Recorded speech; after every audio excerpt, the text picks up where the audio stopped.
Welcome to Mogobe Nuggets of Wisdom podcast. My name is Mompoloki Lerumo Mogobe. Our objective is to enthuse, inspire, energize, and empower entrepreneurs and entrepreneurs of all stripes here in BW and beyond. We do so by inviting these entrepreneurs and entrepreneurs into our makeshift studio. Sometimes we call them to the restaurant, sometimes we go to our studio, and we ask them to share their experiential knowledge, their experiences, and their expertise. And we ask them as many questions as we can, aimed at empowering you also as a viewer.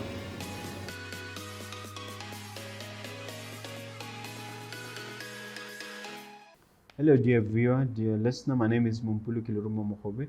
Welcome to another invigorating, exciting episode of Mogobe Nuggets of Wisdom podcast. I have today Mr. Motshidisi Joseph, who's coming to talk to us as a young entrepreneur in the e-commerce space, but he's going to be talking about issues of success in general. But as always, I want my guests to be the ones who introduce themselves in greater detail. Welcome to the studio, Mr. Motshidisi Joseph.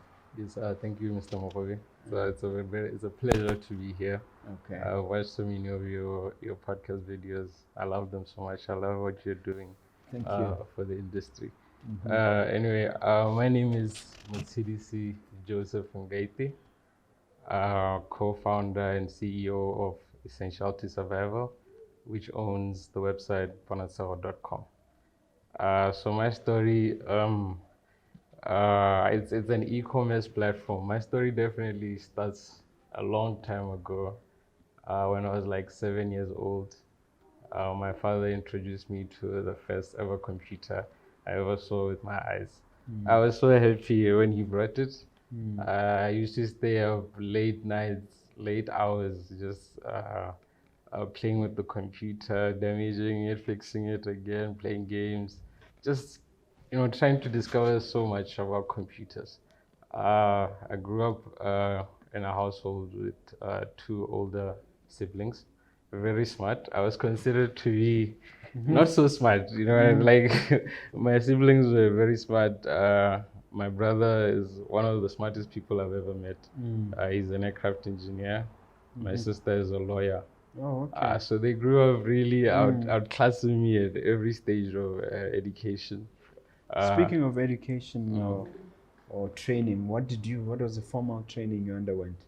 Okay, I'll start from the beginning. I like stories that start from the beginning. Yeah. I went to Chabologo Primary School, and then Marila Manzi, and then Naledi. Very exciting times of my life. And then I went to BAC. I became an accountant. I've been training now for 6 years as an accountant.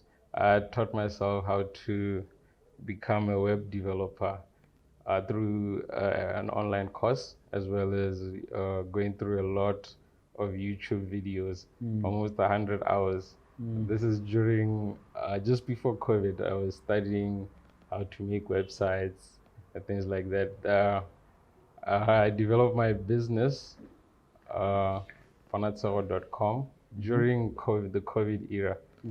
I was with my friend William, who is also a co-founder of Ponatshego. We were locked down together at his house. So we were passing time playing FIFA. We like gaming. Playing FIFA, PlayStation, playing all day in, day out. We were like, but we're wasting a lot of time. We're not gaining anything from what we're doing. Let's try and I've been learning this. Let's try and build a website. Okay. We tried to build different websites. We were marketing to people. This is all during lockdown. People weren't so interested, so keen into it. So I told them, let's try and build something that's ours. So that people can see the quality of website we're actually talking about here. So we built Ponatshego.com. And what does it actually do, Ponatshego.com? Ponatshego.com is an e-commerce platform. We sell a variety of products from shoes, phones, gaming consoles, whatever, clothes, everything. We sell almost a wide range of products. So how long has it been in operation? We started. It launched August the 1st, so that should be around 9 months or so. Okay. Yeah. Talk about purpose. I suppose it's a double-edged question because I want the purpose for Ponatshego and the purpose for you. Okay. I'll start off with the purpose for me. For me, I like helping people. I really like helping people so much. I think it boils down to also my name, Motshidisi. Motshidisi. Make people, provide a living. Yeah, help them provide a living for them. So, I like helping people, and I have a huge passion for technology. So with my purpose, the way I discovered it, it was a mixture of these two things. No, what we want to talk about some more is the question of personal initiative in terms of how it applies and how you applied it in the context of your business, Ponatshego. Yeah, my business partner and I, William, we took it upon ourselves, seeing the current situation with COVID. So many businesses were going out of business. People didn't know how to get products delivered around town or get that products into the people. So we took it within ourselves to say, okay, this is the current situation. How do we then help people make money, help people get products, such as, for example, the PlayStation 5 gaming console. It was really hard to get, even harder to get during the lockdowns and with COVID and everything. So we took a personal initiative to say, let's build this website and let's get it to be able to receive money, and people are able to actually order online and have these products delivered to their houses without them ever even needing to step a foot outside or meeting anyone. So taking a personal initiative in whatever you are doing. So how did you go about it then, seeing the difficulty of convincing banks and maybe even paying platforms like PayPal to assist you? Okay. When we started this business, we didn't start with any assistance from any bank or any third party. We just started with the money we had in our pockets. We just bought a domain and used our ingenuity to build the website. We are operating under an order basis where a customer pays us in advance before we order the products. So we didn't, in terms of PayPal and the other money receiving platform that we use on our website, they do not require you to pay any upfront fees. They just charge you a certain percentage of whatever transaction is done on the website. So we just started with the money we had. Is it like creating a click funnel? Yeah, something like that, but can you explain how that works? Because click funnel, I've seen it. I've seen a guy promoting it. It's a guy called Branson. I can't remember his name. He said he owns click funneling, and he tells you how the website works as a funnel. Yeah, a click funnel is more. I don't know if I can say it's more of like affiliate type of marketing, where it's not you selling that specific product or it's a different person. You're just marketing it for that person, and you're like making a bait, someone to click, and it funnels them towards a certain location, and you're able to make money from that. Yeah. So it's how is this yours different from ClickFunnels? Our website is independently ours. We created it from nothing. It's not. There's no other third parties involved. It's just independently ours. Is it proprietary in the sense? Yes, 100%. Meaning you've registered it at SIPA and so on. Yes. Okay, it's under protected. Essential to Survival. Okay. Yeah. Oh, that's pretty impressive. Was it a difficult process going through SIPA? Being an accountant, I know it wasn't difficult for me, but I would understand why it would be difficult for any young Botswana trying to make a business.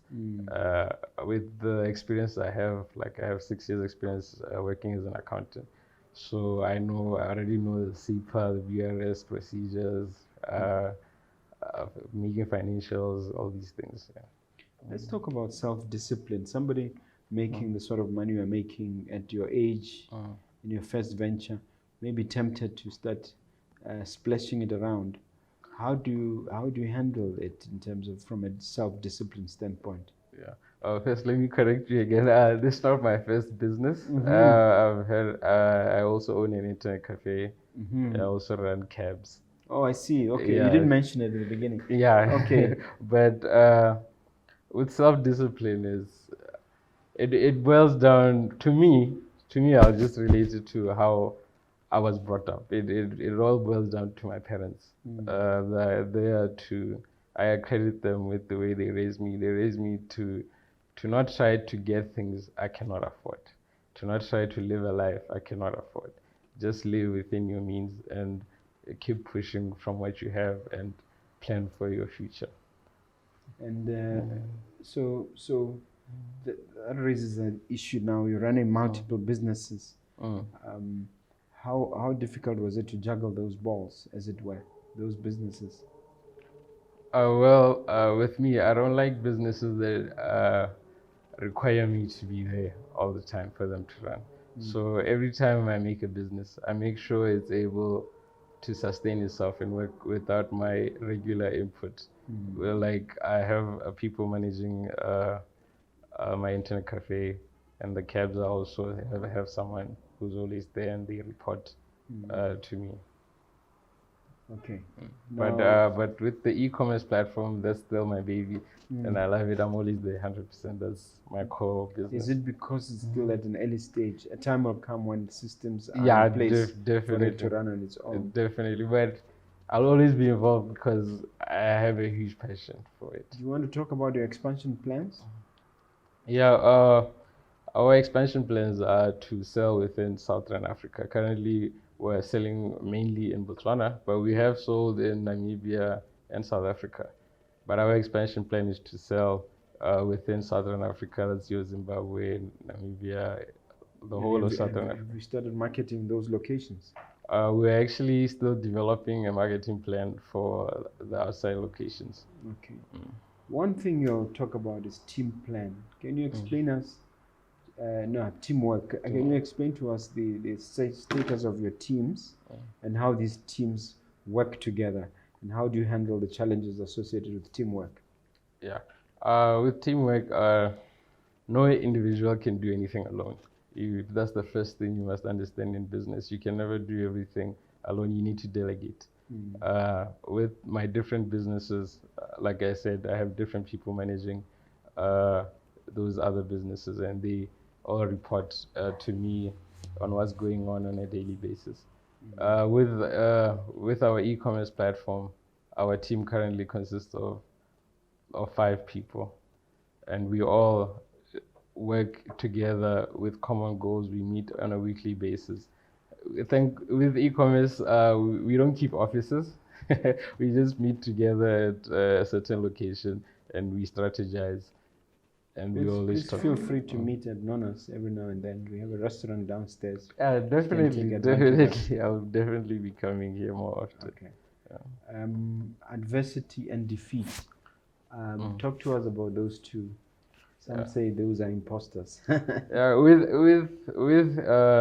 being an entrepreneur, you have to go through defeat and challenges. There's no entrepreneur that can tell you that they've never experienced difficult times or defeats.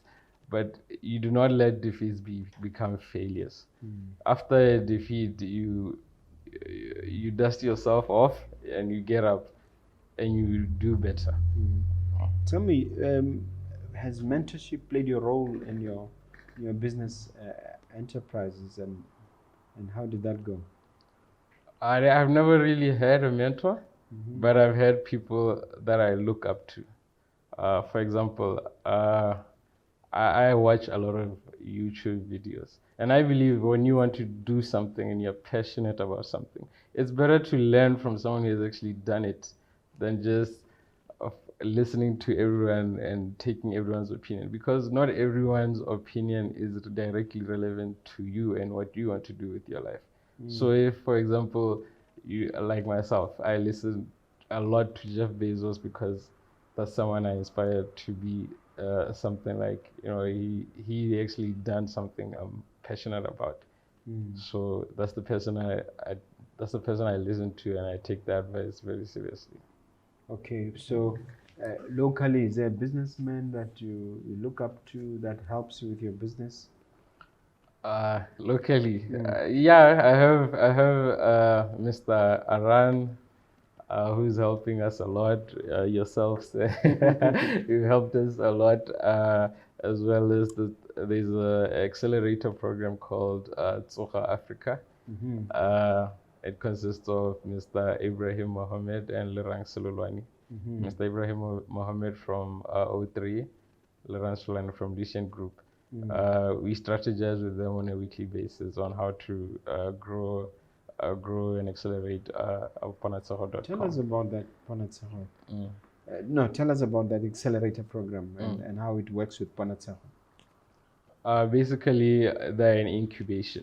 Incubation is they're trying to they take startup businesses and accelerate them to a point where they can be funded by venture capitalist businesses.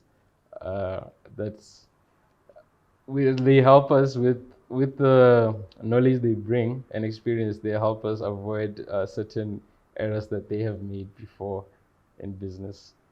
Yeah. So at what point do you then sell a share in your business? Is that what you're planning in terms of selling some of the equity in your business?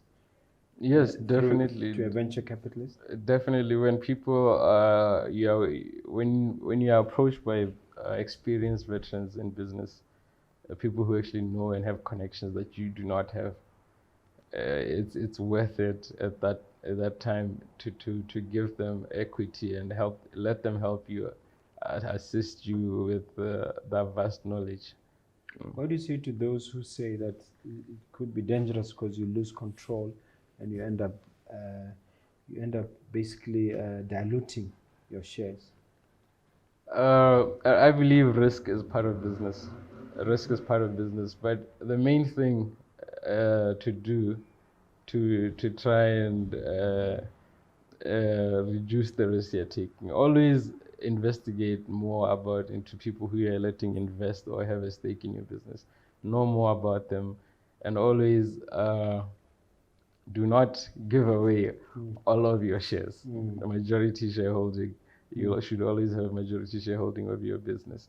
I cannot come here and tell you there's no risk associated with them taking over your business. That is always a risk in business. But you can take certain efforts to study, learn more about those people. So you mitigate the risk. Yeah, to try and mitigate the risk. Don't just let anyone invest in your business. I happen to know that you've approached potential investors. Do you mind sharing what the key selling points for your business are, and what would make your business attractive to potential investors?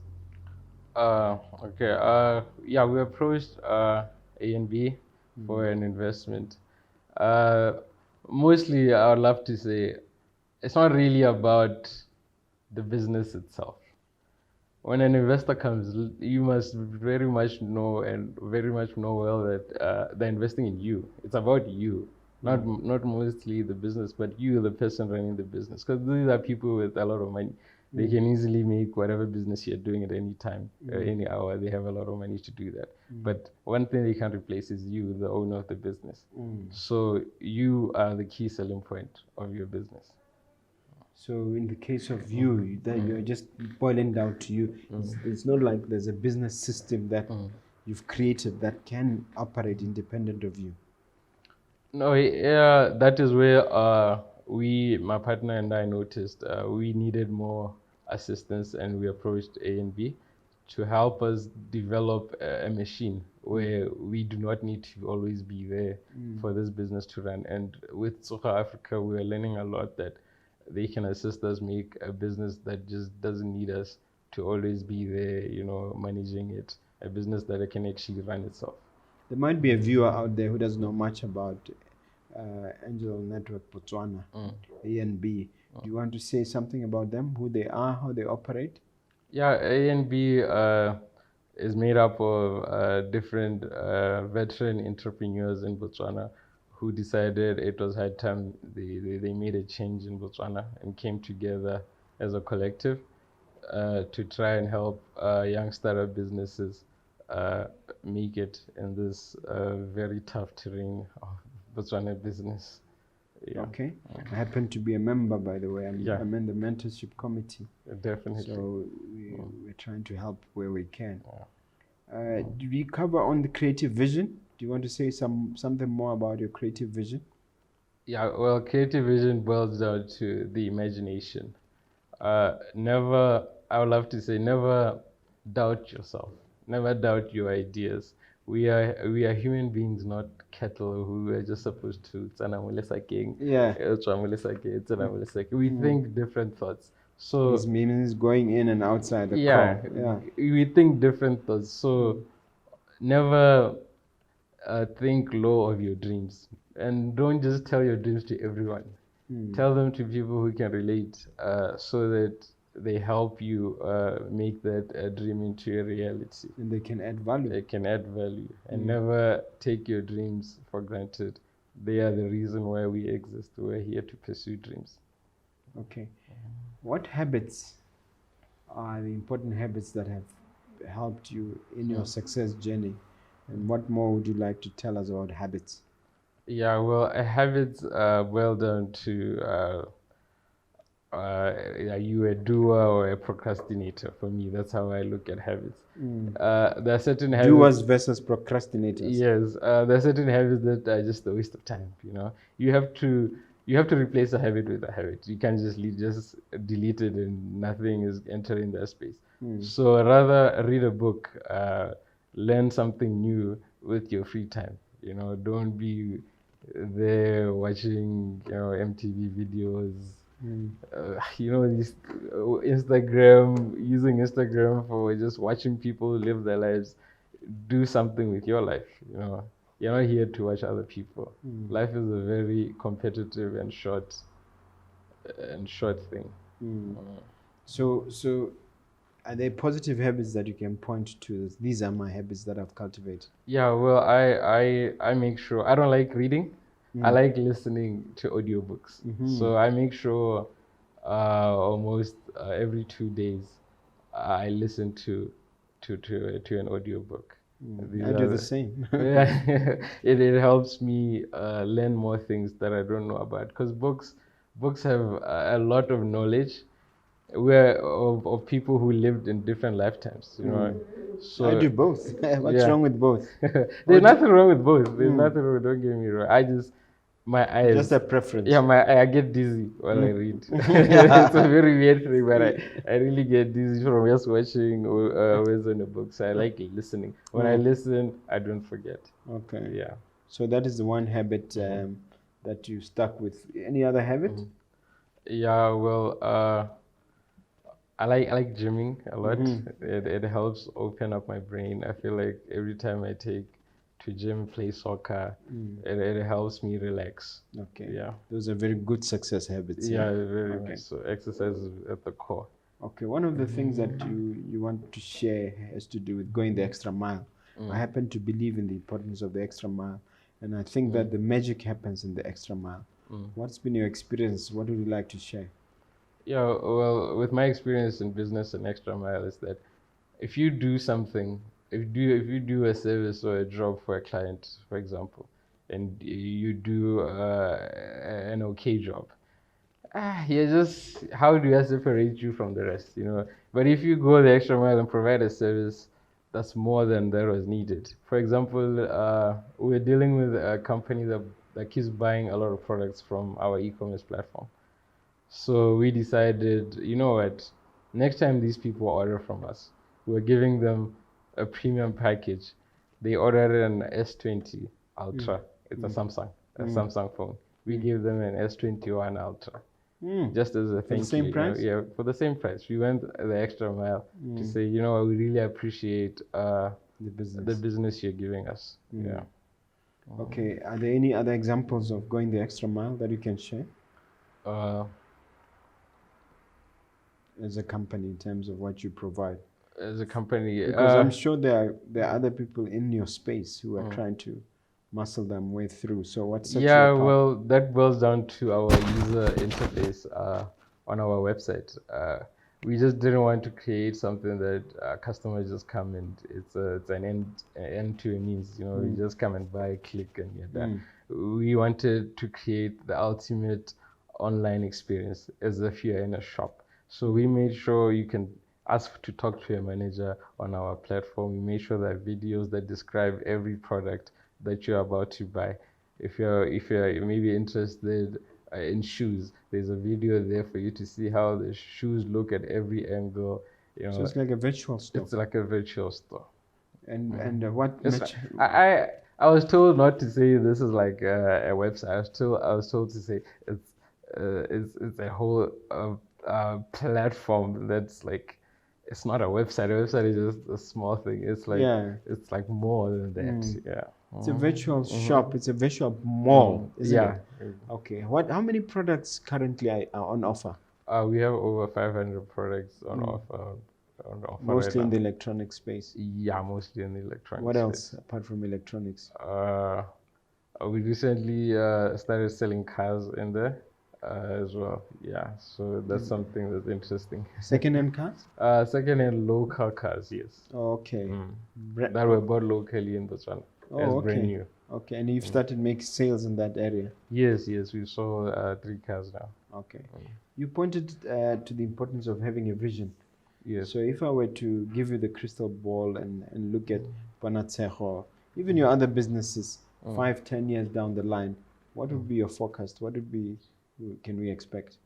In terms of the vision for Ponatshego 10 years later? Yes. Our vision 10 years later is to be the number 1 platform, e-commerce platform in Southern Africa.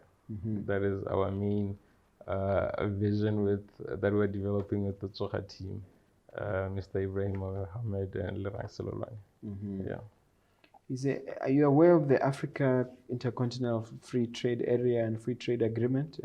And if so, how are you taking advantage of it?